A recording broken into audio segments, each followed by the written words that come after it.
നിങ്ങളുടെ ഫേവറേറ്റ് സീരിയലുകൾ ടിവിയിൽ വരുന്നതിന് മുൻപേ സൺ നെക്സ്റ്റ് ആപ്പിൽ കാണാം. ഇനി എല്ലാവർക്കും മുൻപേ കാണൂ. ഇപ്പോൾ തന്നെ സൺ നെക്സ്റ്റ് ആപ്പ് ഡൗൺലോഡ് ചെയ്ത് സബ്സ്ക്രൈബ് ചെയ്യൂ.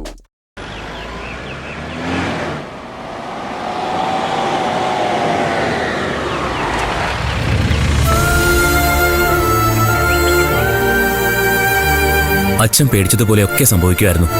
അന്ന് ദേവികയുടെ പേരില് ആധാരം രജിസ്റ്റർ ചെയ്ത് തന്നില്ലായിരുന്നെങ്കിൽ തിടുക്കം കൂടിപ്പോയോന്ന് അന്ന് ഞാൻ പോലും സംശയിച്ചതാ. പക്ഷേ അച്ഛനായിരുന്നു ശരി, അച്ഛൻ മാത്രമായിരുന്നു ശരി.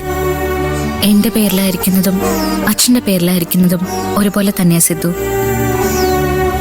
അച്ഛൻ എപ്പോ ആവശ്യപ്പെട്ടാലും ഞാനത് തിരിച്ചെഴുതി കൊടുക്കും. അതിനുവേണ്ടിയല്ല അച്ഛൻ അങ്ങനെ ചെയ്തത്. ഈ വീടും സ്ഥലവും കൈമോശം വരാതിരിക്കാൻ വേണ്ടിയാ. എനിക്ക് അച്ഛനെ ഒന്ന് കാണണം. ആ സിദ്ധു,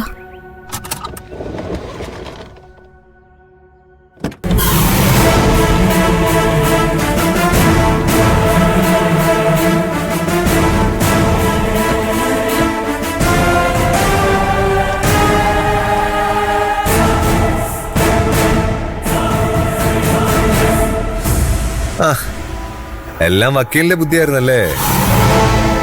വീടിന്റെ സ്ഥലത്തിന്റെയും കാര്യമാണ് ഉദ്ദേശിച്ചതെങ്കിൽ സോറി. അതിലേ എന്നെ പ്രതിയാക്കണ്ട, അതിൽ ഞാനില്ല. എല്ലാം സുധിയേട്ടന്റെ അച്ഛന്റെ മാത്രം തീരുമാനമായിരുന്നു. ഞാൻ ആധാരം എഴുതി കൊടുത്തെന്ന് മാത്രമേ ഉള്ളൂ. ആ വിവരം ഞങ്ങളോടൊന്ന് പറയായിരുന്നില്ലേ? അതെങ്ങനെ സാധിക്കും? ആരെ അറിയിക്കരുതെന്ന് അച്ഛൻ പറയുമ്പോ എനിക്കെന്ത് ചെയ്യാൻ പറ്റും? എന്നാലും വല്ലാത്തൊരു ചതിയായി പോയി. വേറെ ആരുടെയും പേരിലല്ലല്ലോ എഴുതി കൊടുത്തിരിക്കുന്നേ, ദേവികയുടെ പേരിലല്ലേ. ദേവിക ഈ വീട് നല്ലതുപോലെ നോക്കിക്കോളൂ. നോക്കോ അതോ വിൽക്കോ എന്നൊക്കെ വക്കീലിന് എങ്ങനെ പറയാൻ പറ്റും? വിൽക്കുമെന്ന് നിനക്കെങ്ങനെ പറയാൻ പറ്റും? അതുറപ്പല്ലേ. നാളെ ഒരു ട്രാൻസ്ഫർ വന്നാ ഈ വീട് ഇവിടെ കിടന്നിട്ട് എന്തിനാന്ന് ചിന്തിക്കില്ലേ? ഒരിക്കലും ചിന്തിക്കില്ല. നീയല്ല ഞാൻ. എന്റെ പേരിലായാലും ഈ വീട് എല്ലാവരുടെയും കൂടി ആണെന്നാ ഞാൻ ഇപ്പോഴും ചിന്തിക്കുന്നെ. പറഞ്ഞു പറ്റിക്കാൻ നിനക്ക് നല്ല മിടുക്ക. പതുങ്ങി നിന്ന് എല്ലാം കൈക്കലാക്കി, എന്നിട്ട് നിന്ന് ആശ്വസിപ്പിക്കുന്നത് കണ്ടില്ലേ? പോട്ടമ്മേ, അച്ഛൻ ഒരു തെറ്റ് പറ്റി. അത് തിരുത്താൻ ദിവ്യായിട്ട് തയ്യാറാണെങ്കിലോ? എങ്ങനെ? ഈ വീട് സ്ഥലവും അമ്മയുടെ പേരിൽ എഴുതി കൊടുക്കണം. അതിന്റെ ചെലവ് ഞാൻ വഹിക്കാം. അത് ശരിയാണോ? അച്ഛന്റെ ആഗ്രഹത്തിനെതിരെ നിൽക്കുന്നത് എനിക്ക് ചിന്തിക്കാനേ പറ്റില്ല. അത് ശരിയാ. അങ്ങനെ ചെയ്താ അത് അച്ഛന് ഇഷ്ടമായില്ലെങ്കിലോ? സ്വന്തം ഭാര്യയ്ക്ക് എഴുതി കൊടുക്കുന്നത് അച്ഛൻ എങ്ങനെ ഇഷ്ടമില്ലായിരിക്കും? എങ്കിലൊരു കാര്യം ചെയ്യാം, അച്ഛൻ എഴുന്നേൽക്കുന്നവരെ കാത്തിരിക്കാം. അച്ഛന്റെ സമ്മതത്തോടെ നമുക്കത് ചെയ്യാം. അച്ഛൻ എഴുന്നേറ്റില്ലെങ്കിലോ? എഴുന്നേൽക്കുന്നത് വരെ കാക്കും. അതല്ലേ നമുക്ക് ചെയ്യാൻ പറ്റൂ? അല്ല, അതല്ലേ ചെയ്യേണ്ടതും. അപ്പോ തിരിച്ചെഴുതി തരാൻ തയ്യാറല്ല? തയ്യാറല്ല. ചതിയാ കാണിക്കുന്നത്. നിങ്ങളിപ്പോ കാണിക്കാൻ ഉദ്ദേശിച്ചതിന്റെ പേരാ ചതി. ഞാൻ ചെയ്തതിന്റെ പേരല്ല. നീ ഒരിക്കലും ഗുണം പിടിക്കില്ലടി. ഞാൻ എന്ത് തെറ്റാ അമ്മ ചെയ്തത്? അച്ഛന്റെ മനസ്സിൽ തോന്നിയ ഒരു തീരുമാനം നടപ്പാക്കി. അതിന്റെ പാപഭാരം എങ്ങനെയാ എന്റെ തലയിൽ വരുന്നേ? അച്ഛന്റെ ഭാഗത്തു നിന്ന് ചിന്തിച്ചു നോക്ക്, അപ്പൊ മനസ്സിലാവും അദ്ദേഹം ശരിയാ ചെയ്തതെന്ന്. ഇപ്പൊ ഈ വീടും സ്ഥലവും എന്റെ കയ്യിലുണ്ട്. ഇവൻ എഴുതി കൊടുത്തിരുന്നെങ്കിലേ ഒരു മാസത്തിനകം ഇവനെല്ലാം വിറ്റേനെ. ഞാനതൊന്നും ചെയ്യില്ല. നിന്നെ എനിക്കറിയാവുന്ന പോലെ വേറെ ആർക്കും അറിയാവുന്നേ? കാത്തിരിക്കെ, അച്ഛൻ അധികം വൈകാതെ എഴുന്നേൽക്കും. അപ്പ എന്താ വേണ്ടെന്ന് ചർച്ച ചെയ്ത് തീരുമാനിക്കാം. അച്ഛൻ പറയുന്ന ആർക്കും എഴുതി തരാൻ എനിക്കൊരു വിരോധവും ഇല്ല. ഞാനത് ചെയ്തിരിക്കും. സിദ്ധുവാ, അച്ഛൻ്റെ അടുത്തേക്ക് ചെല്ലാം. ഒന്ന് നിന്നേ. നീ അച്ഛനെ കാണണ്ട. അത് പറയാൻ നീ ആരാടാ?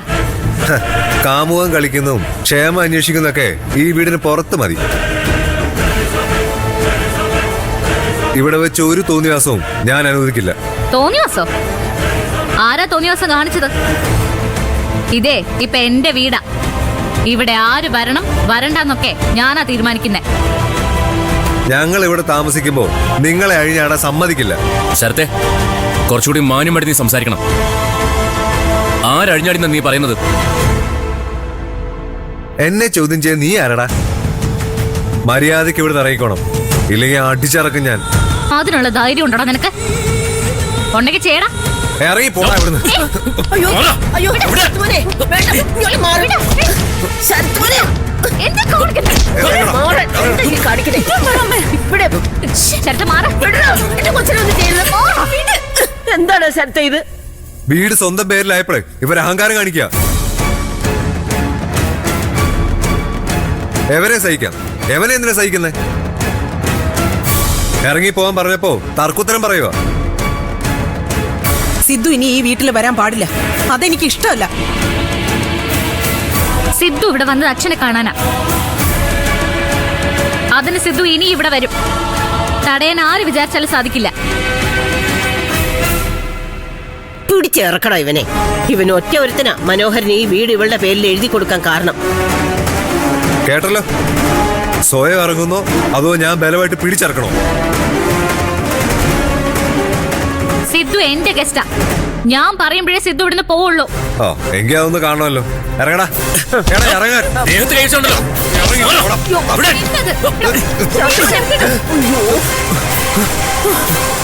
നീ എന്നെ അടിച്ചല്ലേ? അയ്യോ പാർവതി,